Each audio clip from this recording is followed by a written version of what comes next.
함께 나눌 말씀은 시편 87편입니다. 시편 87편 1절에서부터 7절까지의 말씀입니다. 시편 87편 1절에서부터 7절까지의 말씀, 우리 한 절씩 교독하고 마지막 절은 함께 읽도록 하겠습니다. 1절 제가 먼저 읽겠습니다. 그의 터전이 성산에 있으며 여호와께서 야곱의 모든 거처보다 시온의 문들을 사랑하시는도다. 하나님의 성이여 너를 가리켜 영광스럽다 말하는도다. 나는 라합과 바벨론이 나를 아는 자 중에 있다 말하리라. 보라, 블라셋과 두로와 구스여 이것들도 거기서 났다 하리로다. 시온에 대하여 말하기를 이 사람 저 사람이 거기서 났다고 말하리니 지존자가 친히 시온을 세우리라 하는도다. 여호와께서 민족들을 등록하실 때에는 그 수를 세시며 이 사람이 거기서 났다 하시는도다. 함께 읽겠습니다. 노래하는 자와 뛰어노는 자들이 말하기를 나의 모든 근원이 내게 있다 하리로다. 아멘. 오늘도 말씀과 기도의 자리에 나오신 성도님들을 사랑하고 축복합니다. 본문의 말씀을 통해서 주님의 음성 듣는 시간 되기를 소망합니다. 오늘 시편 87편은 고라 자손의 시 곧 노래라고 이렇게 되어져 있습니다. 시편에서 고라 자손의 시로 되어져 있는 부분이 제 기억으로 한 6부분으로 되어 있는 것으로 제가 알고 있습니다. 특별히 87편은 또 어느 시대에도 이게 기록되어져 있는지 또 어느 배경인지는 우리가 구체적으로 알 수는 없지만 내용적으로 보았을 때 하나님의 성전 또 시온을 이야기하는 거 보니 포로기한 이후의 시점으로 보지 않나 싶습니다. 그래서 오늘 말씀에 보면 뭐 성산 또 야곱의 모든 거처 뭐 이런 것들이 이제 이야기가 나오는데 우리가 뭐 야곱 또 모세 또 이런 이야기들이 나오면 이제 대부분 언약의 어떤 신실성, 언약의 성취, 또 하나님께서 이스라엘 백성들에게 말씀해 주신 여러 가지 축복, 땅에 대한 은혜 이런 부분들을 좀 우리가 생각해 볼 수가 있습니다. 그래서 오늘 말씀해 보면 시온을 더 사랑한다, 시온의 문들을 사랑하시도다라고 이렇게 2절에 이야기합니다. 그리고 3절에 이어서는 하나님의 성이여 너를 가리켜 영광스럽다 말하도다라고 이야기하면서 그 어떠한 것보다 시온 즉 하나님의 성전, 하나님의 임재가 있는 곳이 더 높고 위대함을 나타내고 있습니다. 근데 여기서 보면 시온이라는 이 뜻 자체도 눈에 잘 띄어진다라는 그런 뜻도 내포하고 있습니다.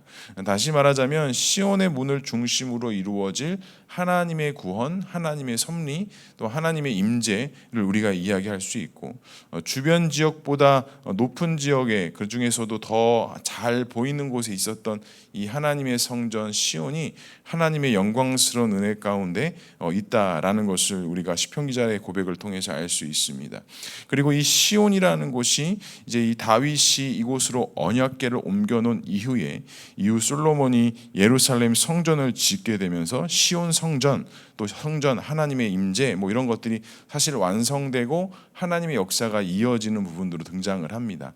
그러니까 하나님께서는 이 하나님의 성전 시온을 통해서 하나님의 역사하심과 하나님의 일하심, 하나님의 임재하심을 많은 사람들이 볼 수 있고 목격할 수 있도록 그와 같은 하나님의 성전을 높고 위대하게 세우셨다라는 것을 알 수가 있습니다. 우리 이 말씀을 통해서 우리에게 적용할 수 있는 것은 무엇일까요? 우리는 하나님의 임재 또 하나님의 역사 또 우리가 그렇게 상징적으로 생각하고 있는 것이 과연 무엇이 있으십니까? 우리 마음 가운데서도 하나님의 임재가 있고 하나님의 성전이 있는 그 하나님의 놀라운 역사가 있는 그 현장과 그 자리, 하나님과 나와 함께 할 수 있는 그 자리, 내가 하나님과 독대할 수 있고 하나님과 교제할 수 있는 그 시온 성전 같은 곳은 과연 무엇이 있으십니까? 그것이 교회일 수도 있고 나만의 공간의 어떤 묵상의 공간일 수도 있고 하지만 그것이 어떠한 곳이든지 간에 하나님의 영광과 임재가 그 안에 있다라는 것, 우리가 오늘도 주님의 믿음으로 살아갈 때에 그 시온 성전을 바라보며 하나님의 임재 가운데 하나님의 도우심과 인도하심 가운데 믿음으로 나아가는 저 어린 모두가 될 수 있기를 주님의 이름으로 간절히 축복합니다. 4절에 보니까 네 군데의 지역이 나옵니다. 나는 라합과 바벨론이 나를 아는 자 중에 있다 말하리라. 보라 블레셋과 두로와 구스여 이것들도 거기서 났다 하리로다. 여기서 나합은 이제 애굽을 이야기합니다. 그래서 이 네 곳을 보면은 대부분 다 이스라엘과 적대 지역에 있었던 지역을 이야기해요. 그러니까 다시 말하자면 이 하나님을 대적하고 하나님을 멀리했던 이 지역들도 하나님께서 그곳 가운데 은혜를 더하셔서 하나님을 아는 자들이 세워질 것이다. 하나님이 구원하실 자들이 이 안에서도 세워질 것이다 라는 것을 이야기합니다. 다시 말하자면 하나님의 구원은 이스라엘 백성들에게만 국한되어진 것이 아니라 전 세계, 전 세대에게 모두에게 동일시 되어지고 적용되어진다 라는 것들을 오늘 시편 기자는 이스라엘들과 적대적인 관계에 있었던 지역들을 거론하면서 이곳에서도 났다, 또한 시온에 대하여 말하기를 이 사람이 저 사람이 저기서 났다 말이라 말하면서 하나님께서 역사와 하나님의 시온도 저 이방 땅에서도 세워진다라고 이렇게 선포하고 있습니다. 그러니까 이 시편 기자의 눈에도 벌써 알 수 있었던 것이 하나님의 구원의 역사는 이스라엘 백성들 안에서만 국한되어져 있는 것이 아니라 이방 땅, 이방 사람에게도 동일하게 주어지고 동일하게 해당이 된다라고 이야기합니다. 이것은 예수님께서 이 땅에 오셔서 보여주셨던 이방인들과 함께 하시고 그들에게도 구원의 은혜를 베푸시고 그들에게도 새 출애굽의 은혜를 허락하셨던 것처럼 하나님의 구원의 역사와 하나님의 인도하심은 제한할 수 없고 하나님의 역사는 우리 가운데 제한된 마음으로 한 곳에 국한될 수 없다라는 것입니다. 또한 오늘 이 말씀을 통해서 알 수 있는 것이 무엇입니까? 여러 이방 땅에서 시온이 세워지고 그것 가운데서도 하나님을 아는 자들이 세워진다라는 것을 이야기한다라는 건 이스라엘 백성들이 바벨론 포로 이후에 여러 지역으로 흩어졌습니다.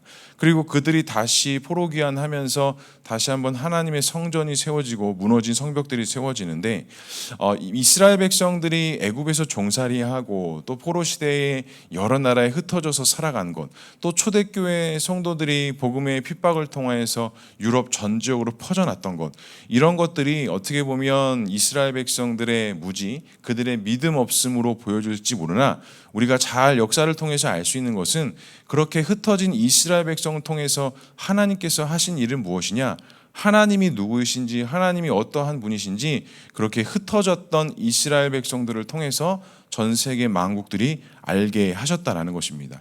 그러니까 애굽도 바벨론도 그 외 블레셋도 이곳에 하나님의 이름이 선포되어지고 알 수 있었던 것은 이스라엘 백성들이 그들 가운데 핍박받았고 이스라엘 백성들이 여러 지역으로 흩어졌기 때문에 하나님의 이름이, 하나님의 영광이 그 땅 가운데 흩어졌다라는 것.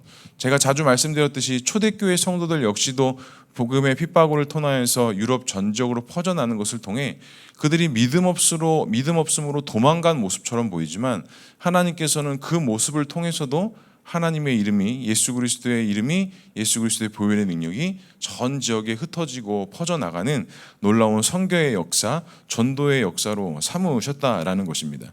결국에는 흩어진 자들이 더 견고하게 세워지고 하나님의 이름으로, 예수 그리스도의 이름으로 더 그들의 공동체와 그들의 신앙과 믿음이 더 견고하게 세워졌다라는 것을 알 수 있습니다. 그러니까 모든 이름이 하나님의 구원의 섭리와 구원의 이름으로 주어졌다라는 걸. 그래서 시편 기자는 마지막 7절에 이렇게 말합니다.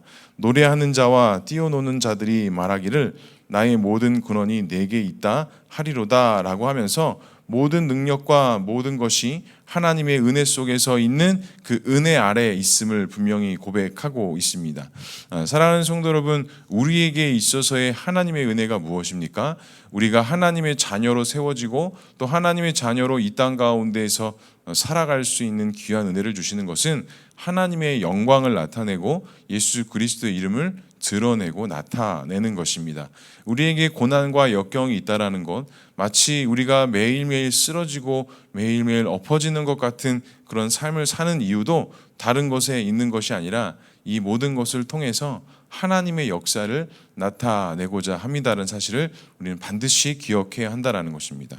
사랑하는 성도 여러분, 오늘 하루도 그냥 아무 의미 없는 삶을 우리가 살아가는 것이 아니라 우리는 철저한 하나님의 계획과 인도하신 가운데 오늘 하루의 삶 속에서도 하나님의 성전 그 시온을 바라보며 또한 그 시온을 통해서 하나님의 성전을 통해서 하나님의 영광이 나타나는 그러한 삶으로 우리를 인도하시고 그러한 사명이 우리 가운데 있다라는 사실을 꼭 기억하시고 오늘 하루도 예수님과 동행하여서 승리하는 삶을 살아갈 수 있는 저와 우리 모두가 될 수 있기를 주님의 이름으로 간절히 축복합니다. 기도하겠습니다.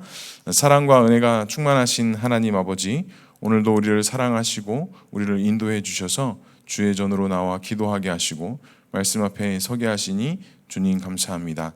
하나님, 우리가 그 어떠한 성전보다 하나님의 임재가 있고 하나님의 역사가 있는 그 시온성을 믿음으로 바라보게 하시고 그 하나님의 임재가 있는 그 중심을 통하여 우리의 삶이 영향력이 되게 하시고 하나님의 영광을 나타내며 예수 그리스도의 이름을 증거하며 나타나는 귀한 성도의 삶이 되어줄 수 있도록 주님 역사하여 주시옵소서. 하나님의 구원의 역사가 우리의 생각과 우리가 가둬두고 있는 그 범위 안에 있는 것이 아니라 하나님께서는 모든 것들을 품으시고 모든 것들을 생각하시며 또한 모든 것들을 주의 영광 가운데 인도하신다는 사실을 믿음으로 바라보게 하셔서 하나님의 그 구원의 은혜를 찬양과 경배와 감사함으로 나아가게 하시고 오늘 하루도 그와 같은 믿음, 그와 같은 소망으로 내 삶의 현장에서 살아가게 하셔서 하나님의 구원의 역사가 나타나는 귀하고 복된 하루의 삶, 귀한 우리의 삶의 현장이 되어줄 수 있도록 주님 역사하여 주시옵소서. 이 시간 많은 기도의 제목 가지고 주 앞에 나와 기도하며 간구하며 나아갑니다. 주님 도와주시고 인도해 주셔서 이 모든 기도의 제목들이 하나님과 더욱더 한 걸음 가까이 나아가는 귀한 기도의 제목 되어줄 수 있도록 인도해 주시고 이것들이 응답되어짐을 통해 하나님의 역사와 하나님의 임재가 있게 하시고 하나님의 도우심의 은혜를 통해 믿음으로 나아가는 귀한 기도의 제목들 되어줄 수 있도록 주님 역사하여 주시옵소서. 이 나라를 긍휼히 여겨주시고 국가 이정자들을 더욱더 하나님 경외하는 자들로 세워지게 하셔서 이 모든 것들을 통해 하나님의 회복과 하나님의 은혜가 있는 조국 대한민국 되어줄 수 있도록 주님 역사하여 주시옵소서. 우리 교회와 우리 성도들, 각 가정들, 자녀들 한 명 한 명 또 한 가정 한 가정 주님께서 붙잡아 주시고 우리 공동체가 더욱더 믿음의 공동체로 사명의 공동체로 세워져 나가는 귀한 은혜가 있게 하여 주시옵소서. 하나님께서 함께 하실 것을 믿사오며 이 모든 말씀 예수 그리스도의 이름으로 기도합니다. 아멘.